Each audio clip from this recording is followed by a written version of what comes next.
Episodio 20, Radio Oculta. Aquí. Ahí está, la dije. Radio Oculta, episodio 20. Radio Oculta, episodio 20. Fuga en Devoto. Con la actuación especial. Acto, la actuación. El máster. El máster. Y bueno, está bueno. Así va a terminar la radio. Una fuga en Devoto. Con invitado especial, Sebastián Ortega. Radio Oculta, episodio 20. Una fuga en Devoto con Sebastián Ortega como invitado especial. La semana pasada, en el marco de nuestros encuentros de producción de Radio Oculta, escuchamos el episodio sobre la fuga en la cárcel de Devoto, encabezada por la Garza Sosa. El trabajo es una producción de Anfibia Podcast, dentro del marco de su proyecto Fugas, que cuenta historias de fugas en diferentes cárceles de América Latina. Y nos pareció interesante poder invitar una parte de su equipo de producción para conversar sobre este trabajo. Y por eso hoy nos visita en la cárcel de Devoto, en nuestros estudios de Radio Oculta, Sebastián Ortega, quien él mismo hizo diferentes tipos de trabajo en revistas, artículos de turismo, economía, deportes, también hizo radio, hoy se dedica al periodismo judicial y policial, fue redactor de Cosecha Roja y publicó artículos en diferentes revistas, Rosarino y The News. ¿Cómo estás, Seba? ¿Todo tranqui? Bueno, muy buen día. Buenos días, gracias por la invitación, es un placer estar acá. Gracias, igualmente. Bueno, Seba, te vamos a hacer una pregunta que nos pareció interesante después de escuchar tu especial con Cacho, porque nosotros lo conocíamos como Cacho, sí. Viejo Cacho. ¿Qué fue lo que te atrapó en escuchar este tipo de historias en fugas? Algo que te llamó la atención y decir, bueno, mira, hago un laburo de esto. Nosotros venía laburando bastante con temas sobre robos, no sé, asaltos a bancos, como esas cosas. Y hay algo en algún tipo de historias dentro de lo que podríamos llamar judiciales o policiales que generan cierta empatía. En esa como la idea de poder identificarse con la persona que está llevando adelante esa acción. Y en un montón de casos, no sé, si ponemos la televisión y vemos las noticias, es difícil a veces con lo que cuentan las noticias generar ese vínculo con la gente. Pero hay algo en la fuga, en ese deseo de libertad, en esa situación en la que una persona es una persona sola o un grupo de personas solas sin más nada que tiempo, ideas y un deseo muy fuerte de conseguir la libertad contra, si se quiere, un Estado con toda la estructura de los edificios, más la estructura de las guardias y todo eso, en el que uno piensa una especie de David contra Goliat y en el que todo el tiempo está deseando que esa persona llegue a lograr ese objetivo.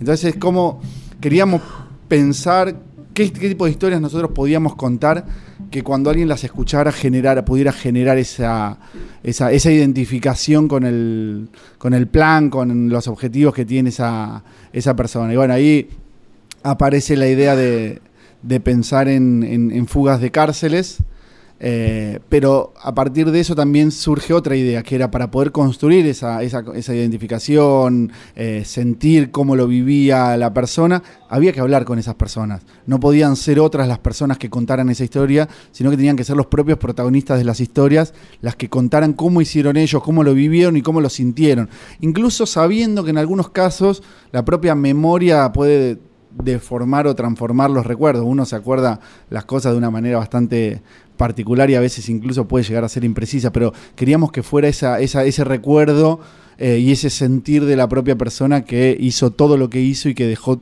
todo, y que muchas veces realmente dejaron mucho, dejaron la vida, digamos, en términos simbólicos, ¿no? Todas las personas sobrevivieron, pero dejaron muchísimo. En muchos casos la persona cuando se fuga no puede volver a la vida que llevaba antes, tiene que vivir en clandestinidad, con otros nombres, y queríamos entender eso, cómo se vivía, cómo se sentía.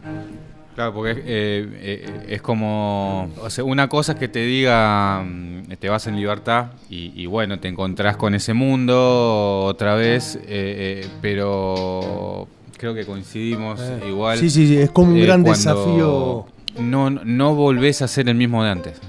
o sea, te cambia la vida, creo que en 180 grados, porque sabés que o sea, pasaste ilegalmente el muro y dependiendo de la causa que tengas en el lomo, o vas a tener que estar para toda tu vida, o sea, ya te tenés que ir armando tal personaje. Yo pensaba en eso ayer, estaba escuchando el podcast de ustedes, hay uno de los episodios que habla de volver a casa, y pensaba de todo lo duro y lo difícil que es, o que debe ser, me imagino, volver legalmente.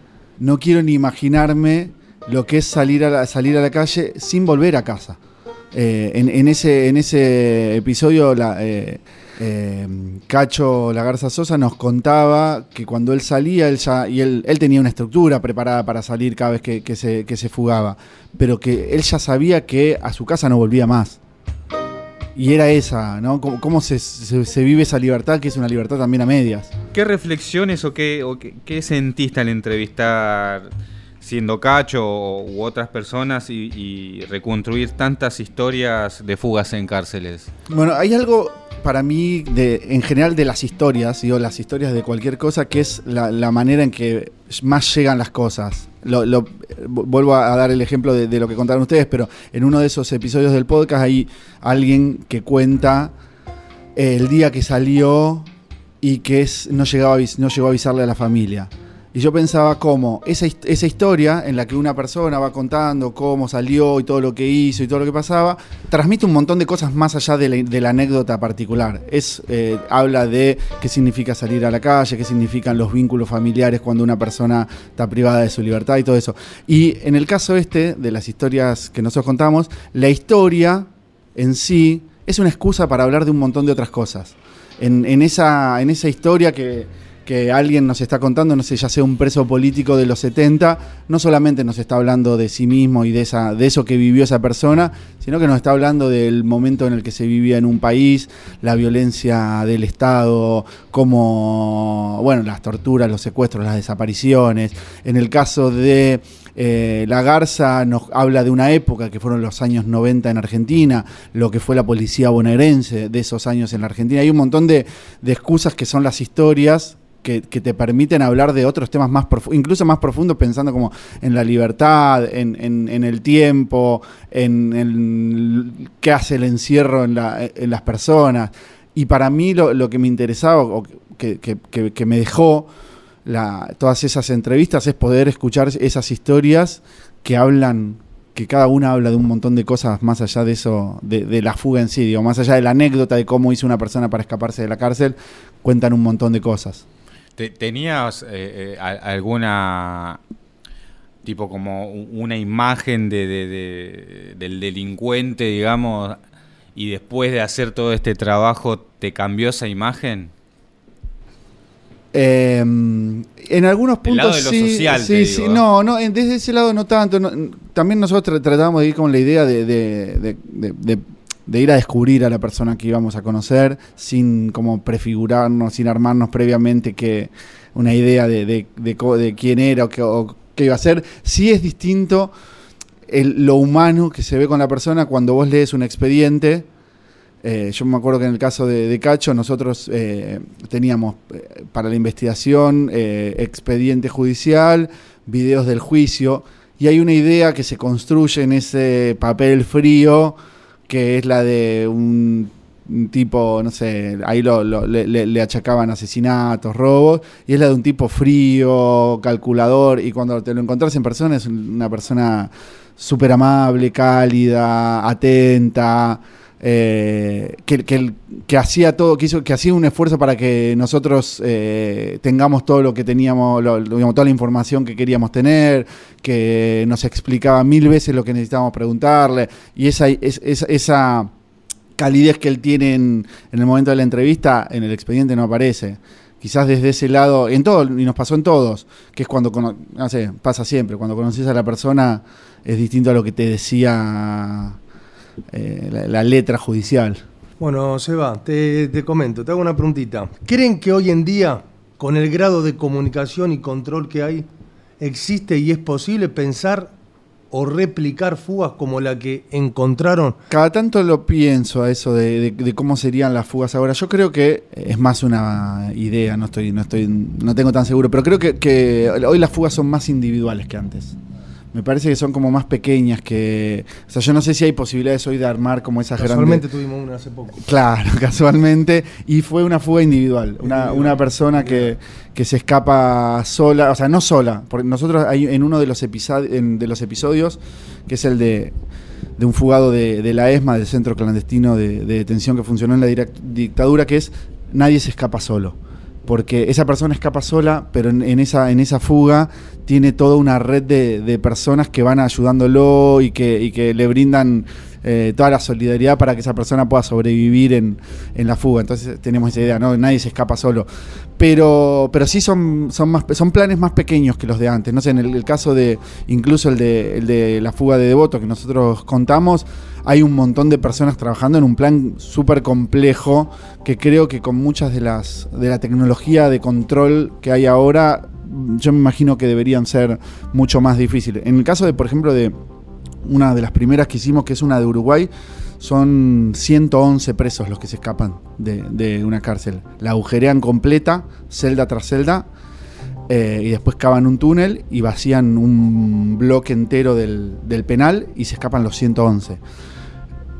Creo que sería, no sé si imposible, pero casi imposible pensar en una fuga de esa magnitud hoy.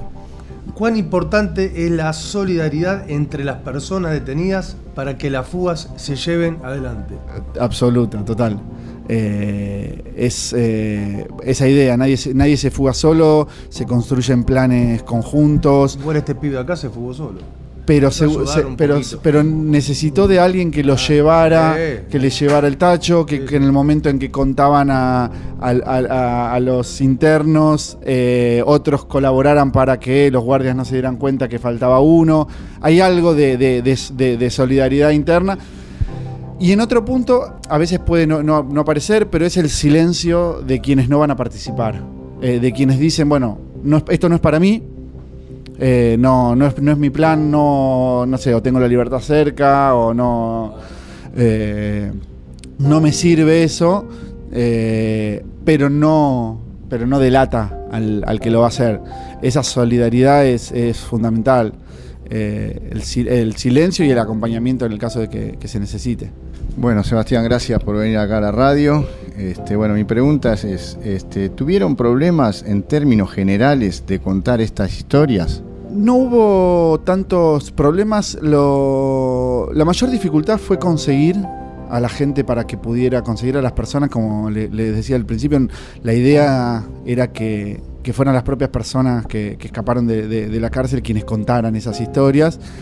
Y para eso el trabajo de conseguir a todas estas personas y que aceptaran hablar, que supieran qué era lo que queríamos hacer, porque también a veces cuando te llaman para contar una historia, en relación al periodismo hay ciertos prejuicios sobre qué quieren hacer de mi historia, por qué quieren esto, cómo van a tratar mi historia. Entonces había ciertas resistencias a veces en encontrar a las personas a los fugados para que hablaran. Ese fue el trabajo más complejo. También fue complejo porque lo hicimos en diferentes países, entonces tuvimos que trabajar con gente en diferentes países. Por ejemplo, en el caso de El Salvador nos pasó una muy difícil, que había un marero, un pandillero, que el problema es que todavía estaba prófugo. Entonces, para poder entrevistarlo, la periodista que hizo ese trabajo tuvo que hacer todo un sistema de postas, porque el tipo desconfiaba de ella también, digamos, para... Por ahí lo entregaban. Exactamente, claro. Para que no lo entregaran, y además porque el tipo está escapando de la propia pandilla a la que pertenecía, porque los delató. Entonces fue un trabajo muy complejo ahí de postas para que entrevistarlo. Creo que el laburo más jodido en general fue ese, que quisieran todas las personas aceptaran hablar, y hay varias historias que queríamos contar y que finalmente las descartamos porque los protagonistas no aparecieron. Claro. ¿Y cuál fue la historia que más interesante les pareció, no es cierto? ¿Y por qué? Una de estas es la que estás contando, por ejemplo. Y bueno, esa tiene esa particularidad, ¿no? de poder contar a alguien porque en general nosotros estamos hablando con una persona que hoy ya está en libertad o que ya pagó todas sus condenas o que fue, no sé, en el caso de los presos políticos en democracia ya no tienen que cumplir condena, pero esta fue la más compleja en ese sentido, la más difícil. La que a mí más bueno, a mí todas me gustaron mucho, la verdad. Me gustaron mucho hacerlas y me gusta mucho escuchar a veces, cuando escucho a quienes la cuentan. Bueno, no sé, tengo como afecto más particular por las de Argentina, pero por una cercanía más, porque entiendo más la historia, como que entiendo mucho más de qué se tratan esas personas. Creo que ahí hay algo como más, que me llega un poco más a mí. Llega más, bueno, gracias. En esos episodios, ¿no?, que se dan cuenta en la planificación muy detallada y precisa para poder llevar adelante el escape. Sin embargo, siempre parece algún que otro momento, algún grado de suerte o mala suerte que frustran o no los planes. ¿Qué lugar tiene de suerte en las fugas? La suerte tiene un lugar importantísimo. La suerte y los pequeños detalles. Hay una, bueno, la más trágica de todas, que es la fuga de Rawson, que termina en lo que después es la masacre de Trelew, donde terminan a 22 presos los fusilen, y 19 presos los fusilan. Y esa fuga falla por un error, porque había una seña con un pañuelo desde afuera y la persona que hace la seña, desde adentro desde adentro le tenían que hacer la seña hacia afuera de que todo estaba saliendo bien, y le hacen la seña y la persona que está en los camiones entiende mal la seña y piensan que el plan se frustró y se van, y quedan 210 presos. 120 presos listos para escapar del penal, ya habiendo tomado todo el penal de Rawson, pero sin los camiones que los tienen que sacar de ahí. Y solamente pueden escapar de ahí 6 en un remis.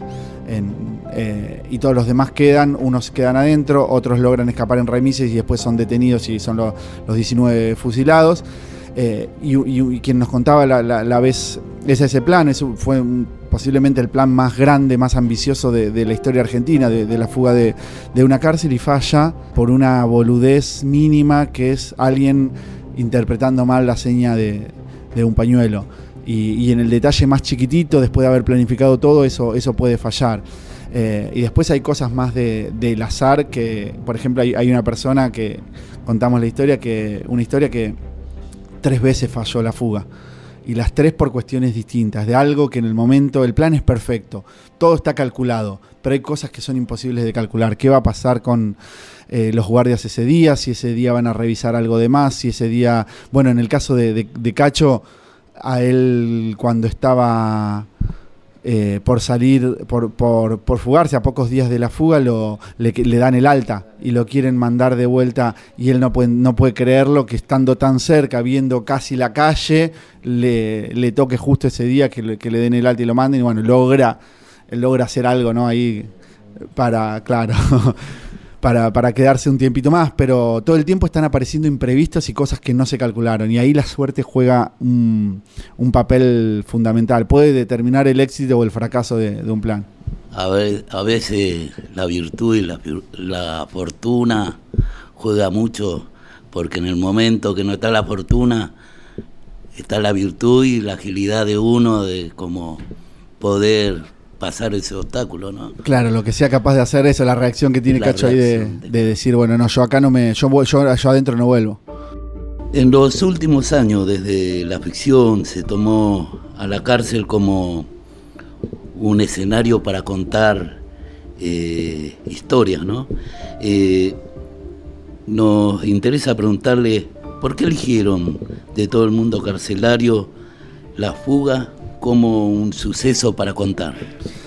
También hay algo en esas historias, no en todas, pero en la manera en que la televisión, los medios tratan o cuentan la vida en las cárceles, que termina de alguna manera alimentando una idea que hay en la sociedad o que termina demonizando un poco o hablando solamente de la violencia, o hablando solamente como alimentando esa idea de la sociedad de pedir penas más duras, penas más fuertes, un régimen carcelario más cerrado. Nosotros no, o sea, si íbamos a contar historias, no queríamos contar cómo seguir haciendo eso mismo que estaban haciendo muchos de los medios o muchas de las series de televisión famosas. En el caso de La Fuga, nosotros queríamos, o sea, básicamente había algo ahí que nos parecía interesante, que era el deseo de libertad. Como la idea de qué puede llegar a ser una persona para ser libre, qué está dispuesto a dar de sí mismo, y pensar sobre todo en la idea de que cuando alguien escuche se identifique con esa persona, que vos todo el tiempo quieras que esa persona gane. O sea, si hay alguien para elegir en esa lucha o en ese desafío, vos querés que gane la persona que se quiere escapar. Y eso estaba en La Fuga. ¿Quién no empatiza con una persona que está buscando su libertad y que hace un plan tan inteligente y tan elaborado para hacerlo? Porque no es lo mismo comprar la libertad que ganártela. No era lo mismo. Nosotros no contamos historias de gente que pagó para salir. Nosotros contamos historias de gente que se la ganó con un plan, con una construcción colectiva, con la solidaridad de los demás, engañando, haciendo todo tipo de artilugios para hacerlo. Y esa identificación, creo yo, o al menos no sé si se logró o no, pero creo que era el objetivo. Seba, tengo una consultita, una preguntita. ¿Cómo creen que se puede contar y cubrir historias delincuenciales sin caer en los prejuicios de siempre y en ciertos amarillismos? Creo que es la más difícil de todas. Primero, había un colega que decía que en el periodismo policial hay como una frase maravillosa, que justifica cualquier cosa que se vaya a decir, que es según dijeron fuentes policiales.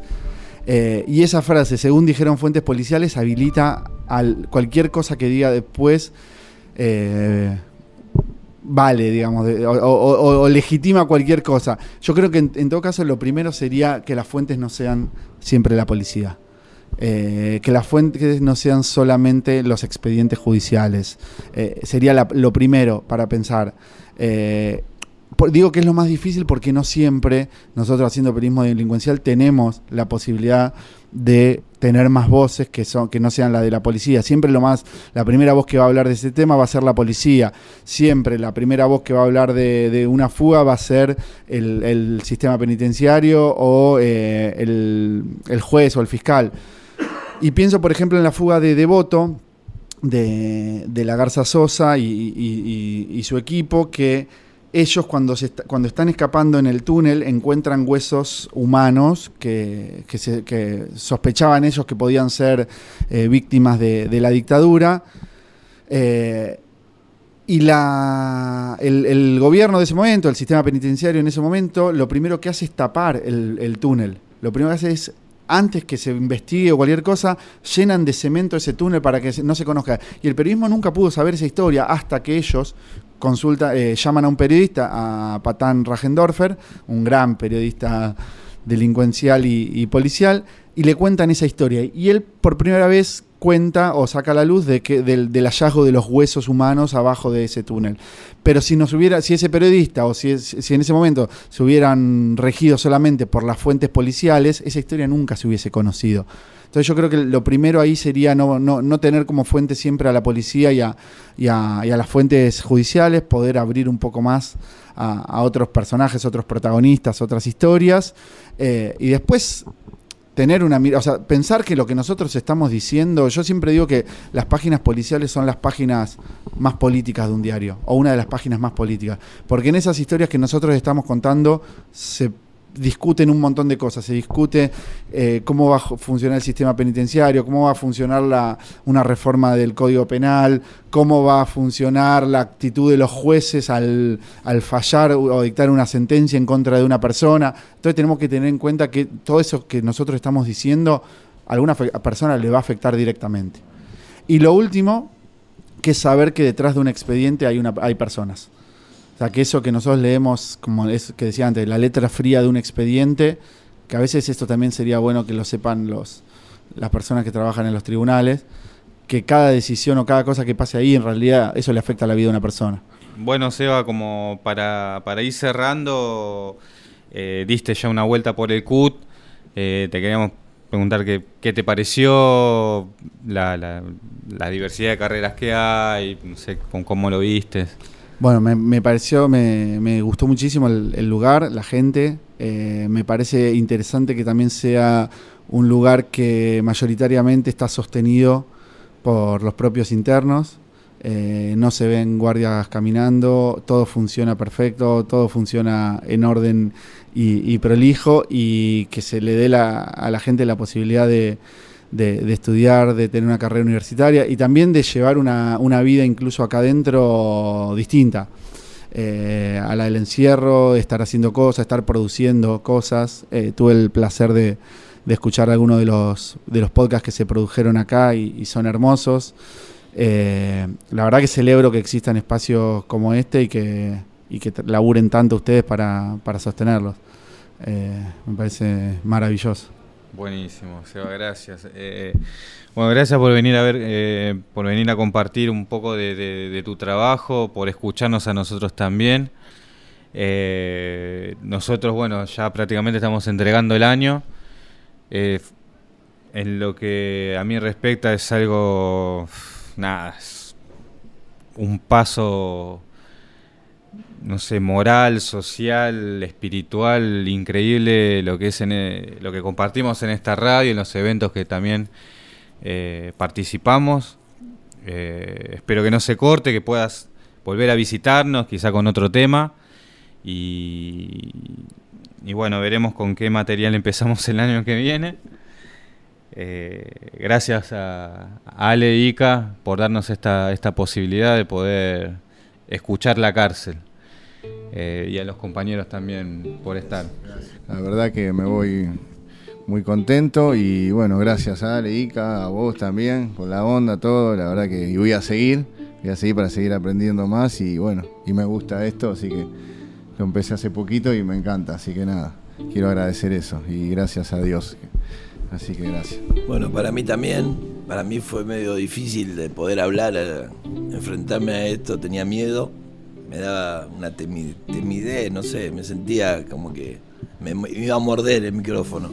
Y bueno, de a poquito me voy largando, por ahí hablo algunas cosas, que otras. Fue bueno conocer gente de afuera, participar de distintos eventos. Y bueno, espero que el año que viene, podamos seguir disfrutando de esto y hablar un poco más. Así que te lo agradezco a los dos chicos, Seba, la mejor. Y bueno, yo también me tengo que agradecer mucho a los profes, a Ica, a Ale, a todos los que nos vienen a visitar, que lo entrevistamos, a Seba, vinieron varios, gracias a Dios, de todo el mundo, que para nosotros es increíble, pero pudimos hacerlo, creció la radio, Dios quiera yo pueda estar en la calle de Sada para el año que viene, y bueno, que todo esto me sirva para poder seguir, y para mí fue muy importante poder compartir o ser del grupo que armamos, que ya se afianzó más este año, que empezamos desde cero, y bueno, ahora ya tenemos un estudio, tenemos todo armado, y bueno, me despido con este año, ojalá que el año que viene esté afuera y pueda compartir, y algo voy a hacer para compartir con los muchachos. Muchas gracias.